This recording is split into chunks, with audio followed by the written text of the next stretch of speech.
ada investor datang kepada saya bulan ini juga, saya sampaikan di situ hal yang sangat-sangat membuat orang mau buka usaha cuci mobil itu.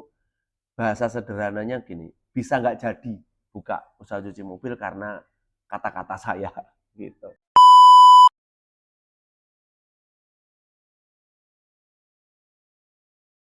Oke, jumpa lagi dengan video Chris Embos. Kali ini saya ada di Embos 08 Kota Cilegon. Masih berkaitan tentang membuka usaha cuci mobil atau bagi teman-teman yang berminat mau franchise khususnya dengan Embos. Dalam hal ini saya akan terus bahas dalam beberapa video ke depan. Mungkin masih ada 1-2 video lagi tentang itu untuk menegaskan, menginformasikan sih supaya benar-benar informasinya benar-benar diterima dengan lebih jelas dan akurat begitu kira-kira. Karena ini menurut saya sangat penting. Khusus bagi teman-teman yang mau bekerja sama untuk membuka usaha cuci mobil. Terutama yang mau bekerja sama dengan Embos. Begitu. Apa masalahnya? Sebenarnya persoalan yang dihadapi oleh manajemen Embos di sini, satu adalah jarak yang jauh dari pusat atau semua personel manajemen itu bertempat tinggal di Jakarta, berdomisili di Jakarta. Terus yang kedua memang jalur untuk car wash-nya itu bukan jalur utama lokasi.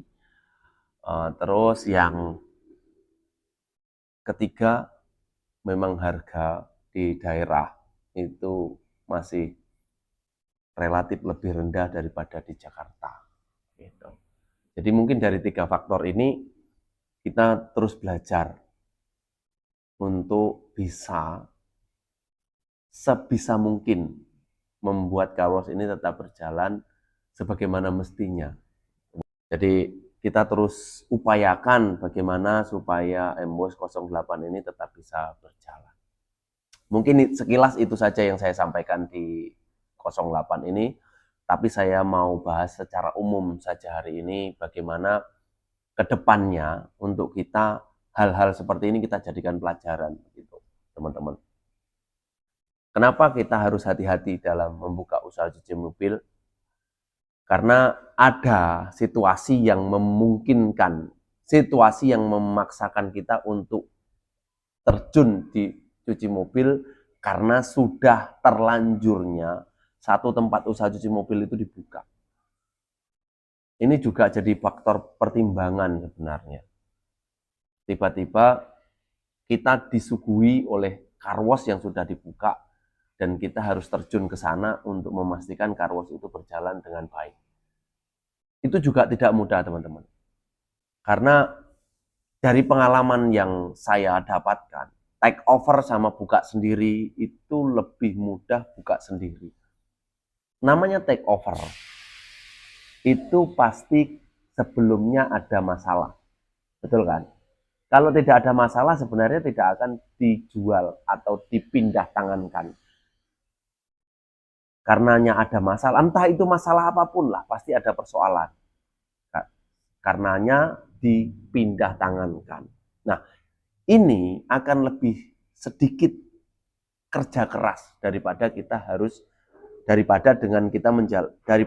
menjalankan cucian yang buka dari awal itu kita sendiri yang menganalisa, kita sendiri yang benar-benar membuat layoutnya, kita sendiri yang benar-benar memastikan bahwa nanti di situ ekspektasi harapan omsetnya itu sekian.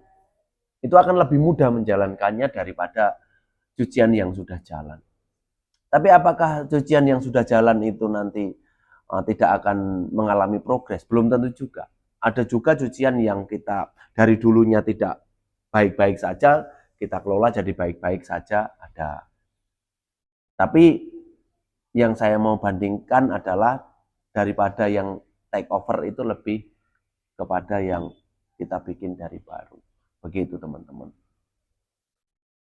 Nah, dalam video ini juga saya sertakan bahwa saya khususnya pribadi diminta oleh owner untuk melakukan perubahan sistem kerja untuk khususnya di Cilegon ini. Karena memang dari awal saya sendiri kunjungan ke sini itu 1 bulan sekali. Berkunjung di Cilegon. Kemudian waktu yang saya berikan di sini paling sekitar 3-4 jam. Karena saya harus paling lama 5 jam. Karena saya harus pulang balik ke Jakarta. Saya berangkat pagi dari sana dan malam nanti jam 11 malam baru nyampe rumah. Begitu. Perjalanan untuk PP-nya aja kadang 6 jam. PP ya 3 jam sekali berangkat. Itu kalau nggak kena macet. Begitu. Karena saya domisili di Jakarta Timur. Begitu kira-kira. Jadi kurang efektif mungkin dilihat ketika saya datang ke tempat ini hanya waktu 3 jam sampai 5 jam begitu. Makanya dirubah cara kerjanya, saya tunggu di sini sekitar 3 hari sih, Senin, Selasa, Rabu. 3 hari kemudian kita lakukan ya pengamatan, menganalisa, membriefing atau memberitahu anak-anak secara personal masing-masing, kamu nanti ini, kamu nanti di sini, jangan sampai ini, jangan sampai itu. Mungkin nggak secara langsung ada perubahan, secara langsung dan signifikan perubahannya tidak. Tapi saya yakin pasti ada pergerakan lah nanti ketika kita melakukan perubahan sistem kerja. Atau mungkin teman-teman ada yang berpikir seperti ini. Berarti Embos ini tidak punya orang-orang strategi di lapangan untuk dipastikan outlet itu berjalan dengan baik. Kalaupun ada pertanyaan seperti itu, kita mulai dari dasarnya dulu deh. Sumber daya atau karyawan cuci mobil ini memang tidak bisa diberikan SOP ataupun peraturan yang sifatnya tertulis. Misalnya ada 10 peraturan yang harus kamu kerjakan ketika kamu dipercayakan untuk mengelola satu outlet atau satu cabang usaha cuci mobil. Mungkin itu tidak akan pernah bisa berjalan tanpa kita monitoring, tanpa kita pantau, tanpa kita pastikan progresnya, tanpa kita terjun ke lapangan. Itu tidak akan pernah bisa berjalan dengan normal. Begitu kira-kira. Jadi saya percaya, ya saya bicara di Embos saja lah. Memang ada orang-orang strategi yang ditempatkan di outlet masing-masing. Bahkan satu outlet itu bisa 2 orang. Ini semua di Jakarta seperti itu sistemnya. Jadi ada yang mengatur teman-teman kerja itu bagian shift pagi, ada yang mengatur teman-teman bagian shift malam. Zaman sekarang kita sudah susah memisahkan teman-teman yang dipercaya dan mereka yang hanya kru washer atau teknisi. Semua sama, punya kendala yang sama, yaitu apa? Gadget atau HP. Semua punya kendala di itu. Jadi memang susah sih untuk kita memastikan begitu. Artinya manajemen itu memastikan bahwa ya wis lah kita pantau aja 1 bulan sekali pasti ada progres. Belum tentu. Belum tentu dimanapun, belum tentu. Nah, yang saya maksud jika outlet jauh dari manajemen atau dari kantor pusat seperti ini, kunjungan yang kita jadwalkan itu 1 kali untuk 1 orang, berarti 2 kali kunjungan untuk 2 orang. Ini yang dipastikan, apalagi kunjungan itu cuma 3-4 jam. Ini yang dipastikan bahwa ini kurang maksimal nanti berjalannya. Itu kira-kira seperti itu. Untuk mengantisipasi seperti ini seperti apa? Ya coba kita rubah sistem kerja dan ke depan kalau misalnya memang dirasa tidak akan progres atau kesusahan dari manajemen untuk mengambil kerjasama yang jaraknya jauh dari manajemen, ya dari awal kita harus sampaikan bahwa kita nggak bisa kerjasama yang seperti itu. Kecuali pihak investor itu mendorong kita, hanya ingin sistem kita mungkin disupport karyawan saja. Ada catatan-catatan kaki lah di situ tentang kerjasamanya, mungkin itu bisa kita ambil. Tapi kalau misalnya memang full 100% dari manajemen, ya kayaknya kita harus memperhitungkan itu beberapa kali. Ada plan A, plan B, plan C, dan seterusnya. Seperti itu. Makanya saya pribadi mewakili manajemen lah ya, selektif sekarang untuk menerima investor bekerja sama di bidang cuci mobil. Saya harus tahu dulu lokasinya seperti apa. Bahkan begini teman-teman, ada investor MWOS yang mau ekspansi, yang baru buka 1 tahun, 2 tahun, ini mau ekspansi buka cabang kedua. Untuk lokasi saya sendiri selektif sekali, harus selektif. Lokasi tidak sembarangan. Jadi beberapa kali beliau memberikan share lokasi begitu kepada saya bahwa di sini, di sini, di sini, di sini. Itu di Jakarta, teman-teman. Tapi saya sendiri sampaikan bahwa yang sabarlah.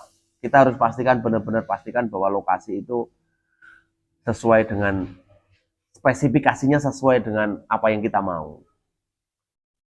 Jadi nanti untuk kedepannya itu kita menjalankannya itu benar-benar ya tinggal mikir bagaimana mengelola karyawannya saja. Kalau dari lokasi ini kita mikir tempatnya nggak rame, bagaimana cara membuat orang itu masuk, mobilnya sepi, yang lewat, kita harus dipusingkan dengan karyawan yang punya karakter yang berbeda-beda, dan lain sebagainya, double-double pusingnya. Nah kalau cuman yang kita fokuskan bagaimana memberikan pelayanan yang baik kepada karyawan yang ada di dalam ini saja, tapi customer itu sudah masuk, banyak yang masuk, itu kan kita sudah menang 1 langkah, gitu loh teman-teman. Jadi pikirkanlah yang tidak baik-baiknya dulu. Kalau Anda datang ke tempat konsultan yang mengatakan modal sekian, profitnya sekian, ya nggak apa-apa, tapi pikirkanlah bahwa tidak akan semudah berucap, begitu kira-kira. Nah kalau kita berucap sekian jadi sekian, itu kan mudah, kan memang mudah bicara itu, tapi pada prakteknya nanti di lapangan tidak semudah itu. Kalau itu sudah jadi mindset kita, ya mungkin kita akan tahu dan bisa menghadapi kendala nanti di lapangan. Itu saja mungkin video kali ini yang bisa saya buat dan saya sampaikan. Sekali lagi nanti saya akan buat, atau 2 kali lagi saya akan buat fakta-fakta yang ada di lapangan mengenai cuci mobil yang tidak gampang, saya bilang dalam tanda kutip. Kita akan sampaikan di channel ini. Terima kasih yang udah nonton sampai habis. Sampai jumpa video-video MWOS selanjutnya, dan MWOS tempat yang tepat untuk merawat mobil Anda.